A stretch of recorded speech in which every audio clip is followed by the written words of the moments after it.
Coming up on Razorback 411, the Arkansas women's track team was able to achieve something no one else in Razorback history has ever done, and we're catching up with golf star Regina Placencia.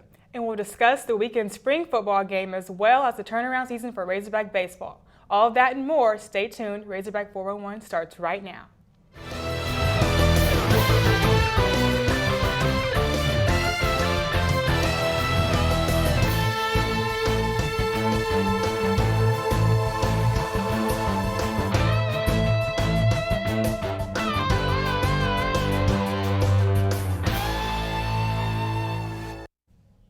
Welcome to Razorback 411. I'm Summer Morgan. And I'm Chandler Carson. Thanks for joining us.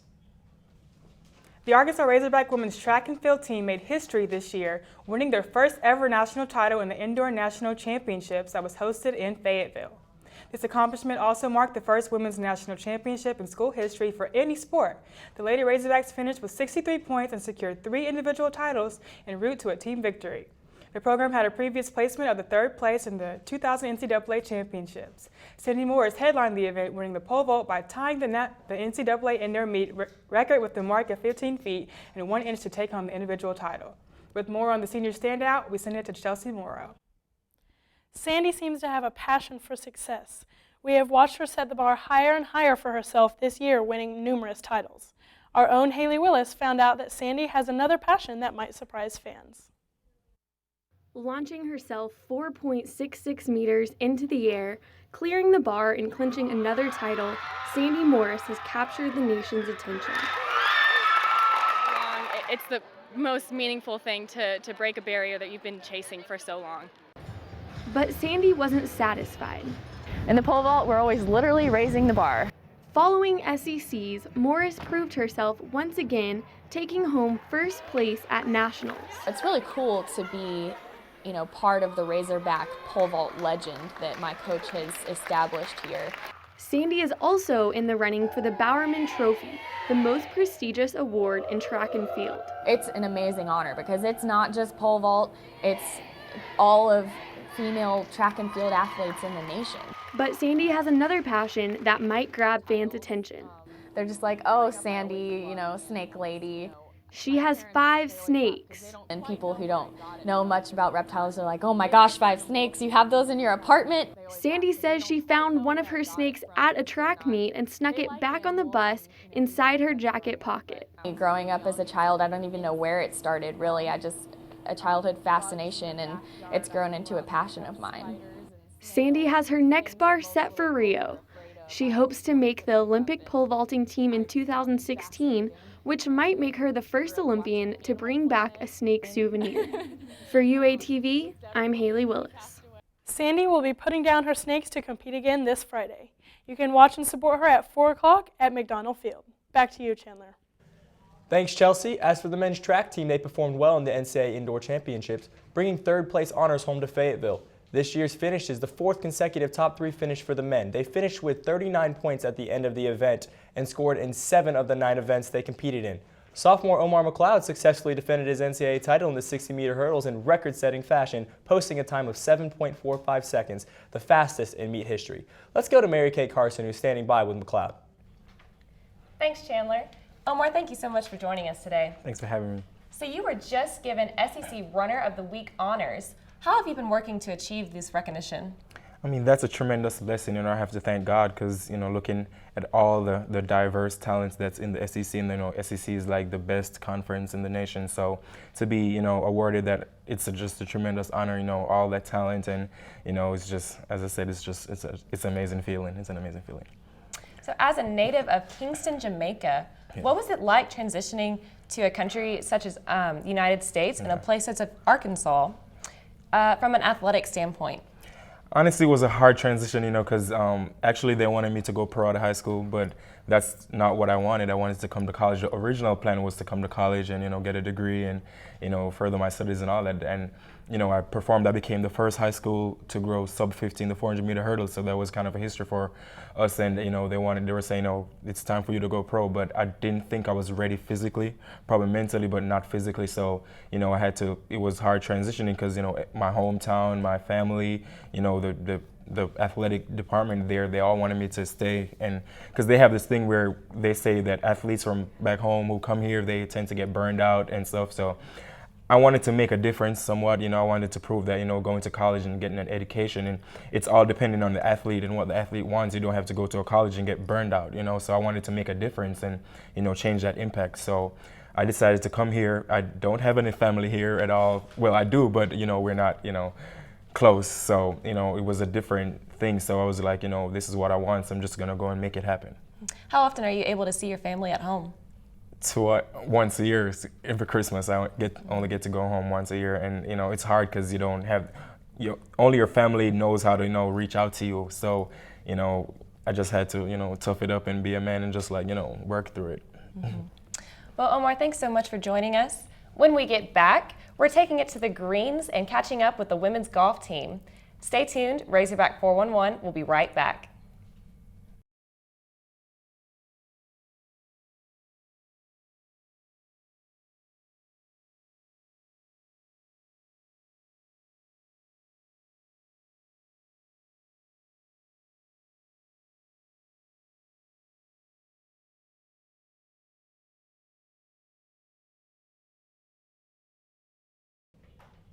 Welcome back to Razorback 411. The 7th-ranked women's golf team began postseason play last weekend, taking part in the 2015 Southeastern Conference Championship.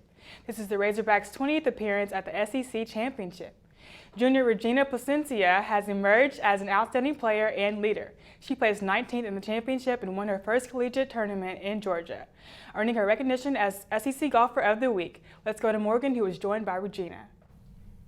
Thanks, Summer. Here with Regina Placencia. Now, Regina, you just won the tournament. You got first place, and then Arkansas took away third place overall. What was that moment like for you, not only having a third place finish with your whole team, but then first for yourself? It was an awesome week. It was a really cool experience. It took me by surprise, really. I wasn't going into the round knowing I'm going to win this tournament, let's make it happen. The conditions were tough. It was a lot of wind. It was cold, and it was a tough course, so I was just really staying in the moment, being present, and just trying to execute a good round and post a number for my team. And at the end of the day, I was tied with this girl. She was not in my group. I had already finished, and she had 3 holes left. And those 3 last holes can really determine, where you go on your round.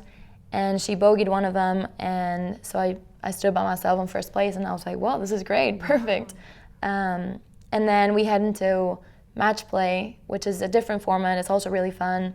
And we didn't do very, very good on match play, but we finished third as a team, and that's big. Hey, you can't complain. That's top 3. Yeah. You're on the podium there. So, we're happy. Yeah, so golf, you guys work out a lot, you practice a lot, you do swings and stuff like that, but it's also a very mental game. Mm-hmm. So taking classes, workouts all week, how do you mentally prepare heading to a tournament in Georgia and places like that? Well, you have to talk about it. Yeah. To your teammates, to your coaches, I feel like if you externalize it, then it sinks in and it's like, okay, I have to do all this, and I don't have a lot of time, so how can I make it happen? So just being organized, planning, and having a good schedule so you can do it all and do it well. Right. Well, you do it well, obviously, but good luck next year in your senior season. Yeah. All right, for more on men's golf, we're going to send it over to Chelsea. This season has also been successful for our men's golf team. Junior and SEC Player of the Week, Colton Crawford, led a solid start to the SEC Championships with 5 under 65. He finished at a 3-way tie as the first round leader. This broke his teammate, Nicholas Echevarria's program SEC Championships first round record of 4 under 66 for last year. Arkansas's 4-man score of 279 is tied for the 3rd best in program history at the SEC Championships. The men's golf team was also recognized recently at the Hogspeeds for having the highest team GPA. When we come back, we'll discuss the weekend spring game, saying goodbye to Portis and Qualls, and the turnaround season for Razorback baseball. Stay tuned, we'll be right back.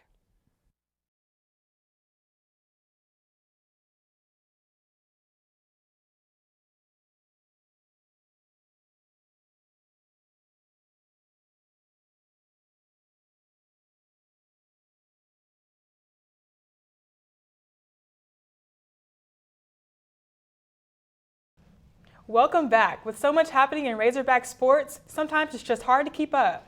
To get caught up on the latest, here are our Razorback sports analysts. Thanks, Chandler. I'm joined here today by Clayton Cunningham, the top story for the Arkansas basketball team. Bobby Portis and Michael Qualls, the top 2 scorers from last year's basketball team, have declared for the NBA draft. Portis led the team with over 17 points and 8 rebounds per game in his sophomore season at Arkansas.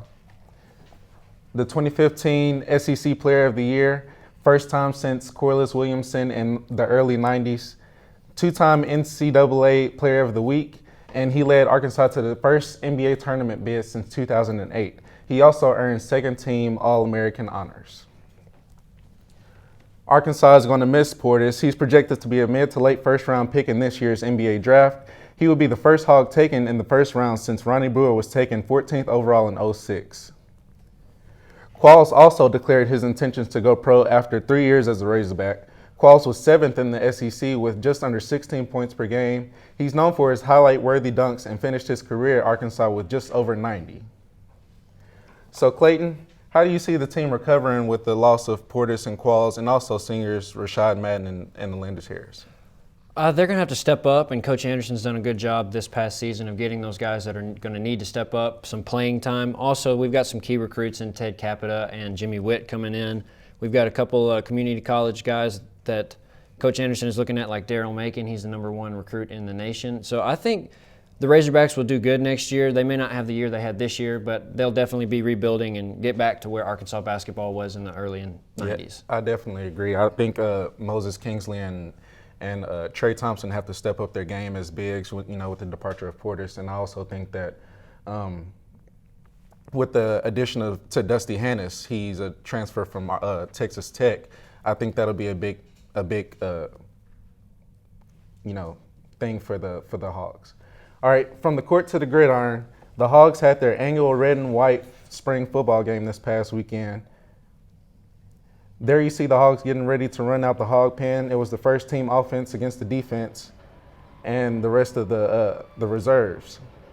Over 41,000 fans were in attendance preparing for the game. The first look at the team sent under third-year head coach Brett Bielema. The first team defeated the reserves 61-17. Fifth-year senior quarterback Brandon Allen looked sharp, tossing for over 230 yards and 3 touchdowns with only 4 incompletions. There you see Cody Walker running in for the touchdown. Cody Walker again taking the handoff from Brandon Allen. He would finish with 176 yards on 26 carries. So how do you think the Razorbacks will look in the third year under Bielema's system? I think they'll look really well. His defensive coordinator is making some defensive moves with the loss of Martrell Spate, moving Brooks Ellis to outside linebacker and Kalia Hackett to Brooks Ellis's old spot. Brandon Allen was really sharp during the spring game, 17-21 and for 230 yards, like you said. Also, Jerry Sprinkle stepped up really and had a really good game.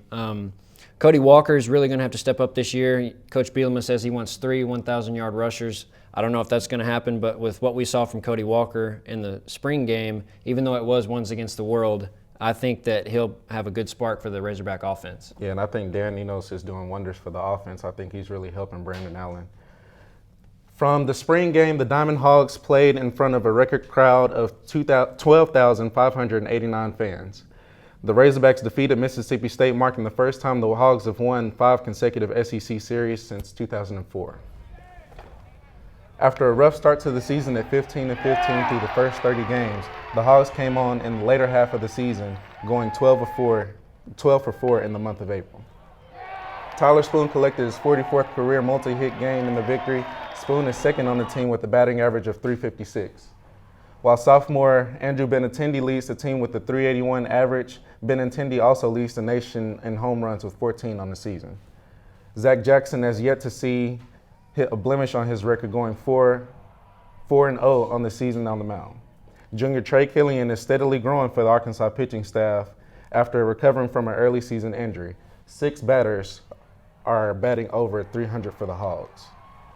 So how do you see the rest of the season going for the Hogs, and what do you think their chances are in making the NCAA regional? I think their chances are pretty well. They're playing great baseball in the latter half of the season, which is what you always want to do. We've got a young pitching staff, and they're showing up they're playing really well. And Andrew Benintendi's been on fire. He had 1 home run last year and 14 this year. So I believe that if he keeps hitting the way he does and our pitching staff keeps pitching the way they do, they'll make a show in the NCAA tournament. Yeah, I think especially with the pitching staff getting their act together in the latter part of the season, you know, the defense and the offense have been playing well all season.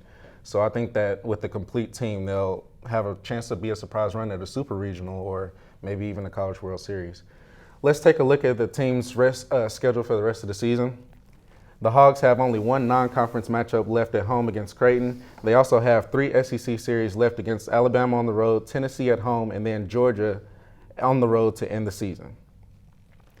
I'm Leon Steloch. That's Clayton Cunningham. We're done here. Back to you, Summer and Chandler. Well, that's all that we have for you today. Thanks for joining us. I'm Summer Morgan. And I'm Chandler Carson. Thanks for stopping by. We'll see you next time on Razorback 411.